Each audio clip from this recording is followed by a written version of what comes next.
Howdy friends, welcome back to the channel. Welcome if you're new. Today is going to be a little bit of a different video. I'm doing a voiceover today. I'm seeing how that goes, if you guys like it. And don't worry, don't be scared. It is me talking on the voiceover. I feel like some channels I watch, if they do face-to-face videos like I do and then do a voiceover, it kind of sounds like a different person. That's probably because they're using a different microphone, and that's the same in my case. So I might sound different. I don't know. First part of this is kind of what I was talking about in my last video where I was getting ready for Black Friday prep. It is, of course, past Black Friday now. And what I'm doing here is just making up stock to have on hand. And that has actually gone very smoothly. I will show you toward the end of this video of my order packing process and how much easier it is when I actually have things ready to go. And if you are someone who makes your product or just makes things in general, like as a side hobby to your side hobby, I like my favorite part is like cutting out the pieces, getting it all ready. And then when it comes to like sewing things, I'm like, okay, this is fun. But then like I don't want to actually finish them. That is my least favorite part. I make some clothes every now and then. I love cutting out the pattern, cutting out the pieces, putting them together, then sewing them. I'm like, I don't know about this. And then I just like don't want to finish them at all. So let me know if you have the same thing. In the case of making things for work, the last step is packaging them, which kind of gives me a little boost. I'm like, okay, it's packaged, it's going to be done, I can sell it, but other things, not so much. I know most people that watch my videos probably listen to them in the background while they're doing other stuff, like doing stuff for their shop. But if you're watching this and you see that little black book there, that kind of reminds me of something. So I'm using that little black notebook. It was just laying there. It was just available. I could use another object if I wanted to. But I'm using that to kind of like gravity press these stacks of these non-paper towels because I don't want to iron them. That would be a waste of time and electricity. And that brings me to a common question that I get from customers, like, why do I need to wash these before I use them? Why don't you pre-wash them? It's like, do you see the amount of non-paper towels that are on this table right now? This is maybe a week's worth. If I had to wash all of these, my water bill, my electric bill would be through the roof. There is no way that I am going to pre-wash all of these, and people are allergic to detergents. It's just a whole mess. I am not about to do all that. So that kind of makes me wonder if people pre-wash anything they buy because if you buy new underwear or new bath towels, new sheets, you don't know who's handled those before you. You don't know like the chemicals they use. So all fabric and clothing items actually are coated in like sizing and stiffeners and like the pesticides that were used to grow the cotton if it's not organic. That's gross. Like, especially underwear and bath towels, you should pre-wash those if you're not already. I didn't know that I needed to tell people that, but that's a thing. And this is actually a good example of something that I always point out to do with your FAQ section on Etsy. Some people don't even know that exists. So if you go to the main page of your Etsy shop, like if you go to the bottom left of the shop manager and click the little pencil next to your shop name, and you scroll all the way down, you can edit your FAQs, your policies, and all that stuff from there. Don't know why you can't do it anywhere else on the shop manager, but that's where it is. And if you get questions like this, even if you think they have a really obvious answer, go ahead and put that in your FAQs or include it in your descriptions. That way people have that answer if they choose to read and try to find it, of course, and don't just ask you anyways. Or people may wonder the answer to this question and not ask or, try to figure it out. They'll just go to somebody else's shop. I didn't realize how long this process takes because I have changed hoodies 3 times. That means this was 3 different days. Another pro tip that I have actually seen go around on TikTok a lot of people talk about this, and it works for me, but just do it in moderation. So the tip is to like record everything. I don't think you should record everything because that kind of gets tiring very quickly. But if you are just doing stuff like this that's monotonous and you can set up a time lapse, then I would do that. I use this footage in my shop also. Like I will just do a voiceover like this for TikTok or something and use that as my content. And it serves a double purpose for me, but you could also just reuse clips. Like people probably won't even notice. Once I am done folding these and counting them, I will package them and then count the packages and then put them away where they go in my stock room that I have also recently slightly reorganized, but it's still basically the same as it was before. Finishing that huge stack of those got a lot of stuff out of the way, so I am able to clean and dust my table, which desperately needs to be dusted. There is a shelf slightly above the table that I had to clean and dust. Also, it was disgusting. I needed to stock up on some other things as well, so I am doing my first run of products with the new to me sewing machine. This sewing machine is not new whatsoever. It is actually older than I am. I had been in the market for an industrial sewing machine, and I bought an industrial serger when my shop was going viral and my old serger couldn't handle it. But this one was just a chance find. So I was about to shell out like well over $1,000, maybe 2,000 on a new industrial machine. But this one I found in the very back corner of an antique mall when I was visiting some family in Kentucky.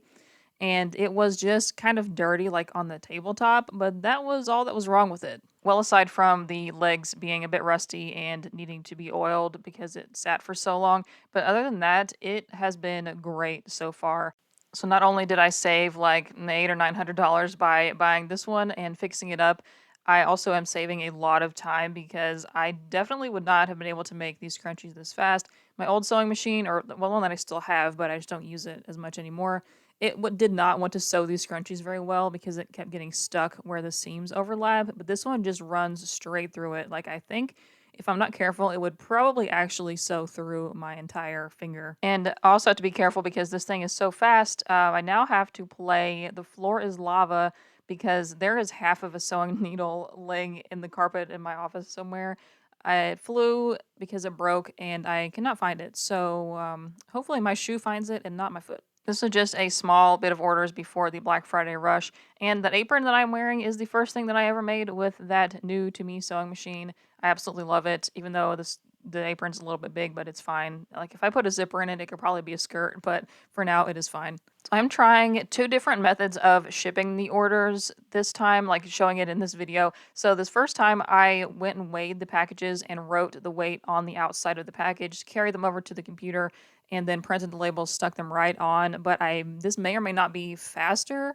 So with the next batch, I'm going to do it a bit of a different way that I'll explain later on. I'm always trying new things, trying to see what's faster. Another thing that I'm always doing is getting distracted while I'm supposed to be working and looking on Mood Fabrics for lace trims that I want to use for a personal sewing project.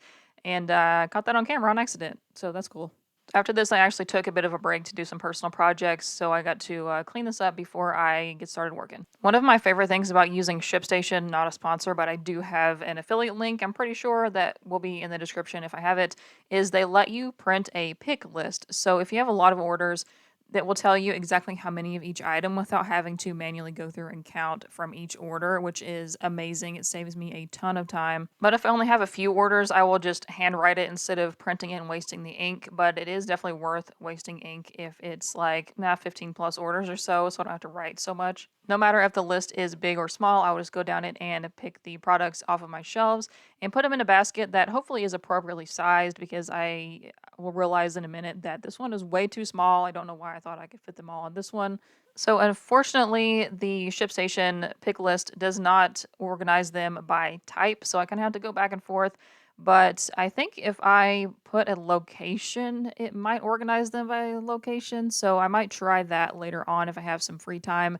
But I just don't think it's worth it right now because this room is kind of small. If I had a huge warehouse, I would definitely organize them. But for now, I think it's fine. And some of you might be like, why don't you just get a cart? I rent this place and there's carpet, so I've already ruined some of the carpet, like made it come up from the floor by rolling my chairs over it. So I'm not about to be pushing a cart around. And it's pretty unusual that I have this many orders that require a huge box like this. I haven't really had to do this since June when I had that viral video, so it's not that big of a deal. And this room is literally only 6 feet wide, so I don't really have anywhere to store a cart anyways. And if you are interested in these wooden shelves, these are the Ivar shelves from IKEA. I had to stock them forever to get the shelves back in stock because I had like two sections of them and they went out of stock because I guess there was a wood shortage or something this year. So I finally got the rest of them that I needed. I probably could use a few more to tighten up, especially those ones on the right, but I think it's a good system for now. Then once I have picked all of the ones that I have in stock, I will make a list of ones I need to make and go ahead and make those before I start packing the orders. So once I have all the products ready to go, I will go ahead and print the packing slips. So instead of having a separate business card or something and a packing slip on just plain paper, I will make them the same thing. So I order one-sided postcards from Vistaprint and just have like a nice photo and some information about my shop on one side and then leave the back blank so I can print the packing slips on the back. You could also print both sides yourself at home, but I think Vistaprint's printers are quite a bit better than my home printer. I didn't want to spend a whole bunch of money on it. You can kind of see it in the top corner there. I use the Epson EcoTank, but I think it is cheaper to order these printed from Vistaprint in large quantities than it is to buy the paper by itself. So it saves a little bit of money. I'm not sure how much, but it definitely is some. What I'm doing now, going back and forth, is I'm writing like a little thank you note on each one, but then I'm going through Shopify and Etsy and making sure they didn't leave a note or mark it as a gift or anything because ShipStation doesn't always tell you that. And I also want to catch and make sure that I select the appropriate shipping. So if the customer paid to upgrade from first class to priority shipping, then I want to make sure I give them that service that they paid for. And I also like to recognize repeat customers. So Etsy will show you a little star next to their name if they have ordered before.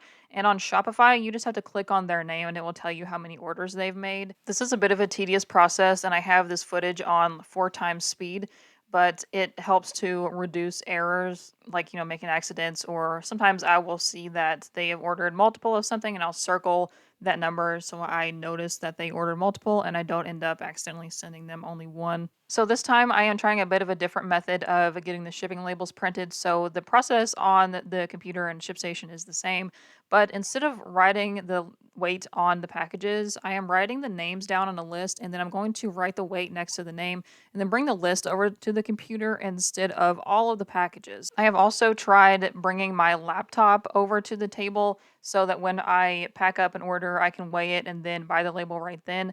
But I don't think that's the most efficient. So I think maybe this new method is the most efficient of just making a list of the names. I could probably even just print out a screenshot of the names in order and then write on that paper instead of writing them all down. So I might try that next time. When I put the products in the bin to carry over here, I tried to keep them somewhat organized by type, but I will just go ahead and reorganize them on the table so I can grab and go instead of having to dig through that basket. And as I'm putting them out on the table, I will do a final check, make sure that there's not any loose threads or hairs or anything stuck to them on accident. Kind of feels like your mom before picture day and making sure that everything's nice and neat. And before I start packing them, I try to make sure everything is all in order. I have my mailers and my scale and anything else I need to put in there. Like I have been including stickers with each order for the Black Friday sale, and I almost forgot to bring those out. So one of the things that a lot of people struggle with their business or just selling things online is the packaging. So I am pretty thankful that I figured this out very quickly, and most of my things fit in one of three sizes of mailers. And if not, I will try to reuse a box, which I will show later on. Sometimes that's also hard to try to reuse a box because it may or may not even work. And my products, if they are big enough to need to be in a box and not one of these mailers, are going to be pretty heavy. And once you get up to above a pound for the priority shipping, they calculate the price based on the dimensions, like the cubic inches of the package. So if the box is too big, you're going to pay too much. But I try to stuff as much as I can in these because my customers appreciate that the mailers are recycled and recyclable and not plastic. But it would also not be good to waste materials either. So these biggest mailers that I'm showing now are sometimes a little bit too big. So I will cut them in half and make two mailers out of them because they are a bit deeper and wider than the next size down. So I'll just cut it in half very evenly with a ruler and just tape it together. That also saves me money on the packaging because these mailers are about 50 cents a piece, maybe a little more by the time I pay for the shipping to get the shipping mailers. You can get mailers a lot cheaper than this and don't feel like you have to use like fancy ones just starting out, but it is important for me and my brand and my customers that they are paper and not plastic and are recyclable. So I will pay a little bit extra for that, and I do account for the packaging costs in my pricing.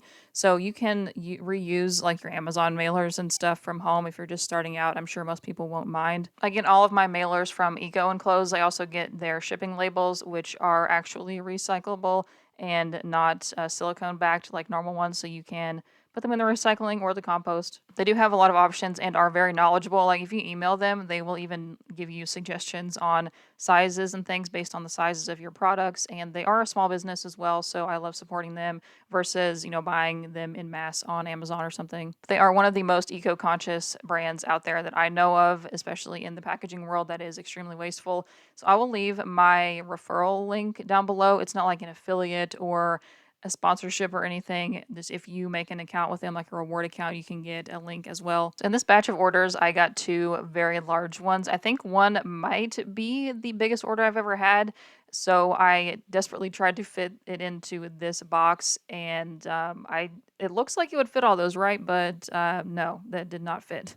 And I was trying to weigh the box versus a mailer to see how much more it weighed, and either one would have been okay. It wouldn't have put it over another pound, but I think the box just was not going to work, so I decided to go with the mailer. I have seen those videos of people that work at Amazon that pack orders. It tells them what box to use based on the products, and sometimes I wish I had that kind of software, but then also I'm like, no, it clearly does not really work at Amazon. If you've ever ordered anything from there, it's not accurate. So this person did not mark this order as a gift, but I'm pretty sure there were 4 gifts anyways because there was so much stuff. So I went ahead and included some extra stickers and business cards as well in case there were 4 gifts, and put them in a little envelope just so they didn't roam around in there. Surprisingly, these big packages don't cost that much more to ship. So this one was almost 3 pounds, and it only cost, I think it was less than $9 with USPS priority shipping. I said I could have saved like $1 with UPS, but I didn't want to go out of my way to UPS. It probably would have cost me that much in gas to go there anyways, so I just went ahead with USPS. I'm pretty sure this was the biggest order, so I got everything double, triple checked and made sure I had all of the right things because they didn't order 2 of the same thing. So just counting and making sure that everything was there. And I tried to make this box work again, but I don't know why because this was more items than the last time that wouldn't fit in that box. So I just went ahead and shoved them in this giant mailer. This person did specifically say that they were 4 gifts and asked for extra business cards and product information things. So I have pretty good information on the product tags, so that should be fine. And I added 12 cards. They had 11 items, so I just put 12 just in case. And I also gave them 12 stickers and things to give to their giftees as well, just for a little extra advertisement. Another thing I like about ShipStation is that you can mass print the labels. So you can go through each order, put in the weight and the dimensions of the package, and then buy the label. And then you can print them all at the same time afterwards. That way you don't have to stop, wait for your printer, and then redo it every single time.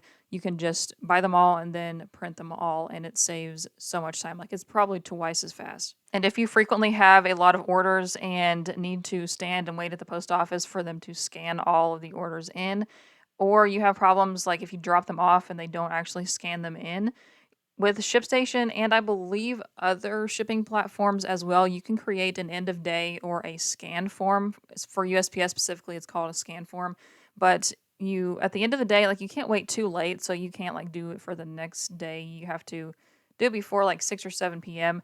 But you can print off a form that they just scan that one paper and that scans them all in at the same time. So I've been doing that if I have like more than 4 or 5 orders. And people always point out to me when I do these kind of videos, you can get your packages picked up from USPS, or by USPS, they'll pick them up from your house. But I choose not to do that. I don't live too far from the post office, and my mail lady is great, but I just don't trust that system getting them picked up. I actually had an order like that I had sent to a customer that was stolen from the back of the truck. So I am not exactly trusting that process anymore. But if you live far away from the post office or don't really have transportation or have kids that you don't want to drag out or something, then that could be a good option for you. But I would just maybe leave some more margin for error, especially if they don't get picked up for some reason. And sometimes, like on this day that I was packing these, I had a couple orders come in at the last minute that I was able to send out because I had the stuff in stock and I couldn't have added it to the scan form or the pickup thing at the last minute. So that was nice to be able to do. And I was very proud of myself on this day because even though I was filming and keeping that all in mind and trying to focus on being in frame and all of that for the video, I got to the post office at about 4:30, which is better than my usual 4:55. So that's about it for today. I will see you in the next one and in the comments. Goodbye.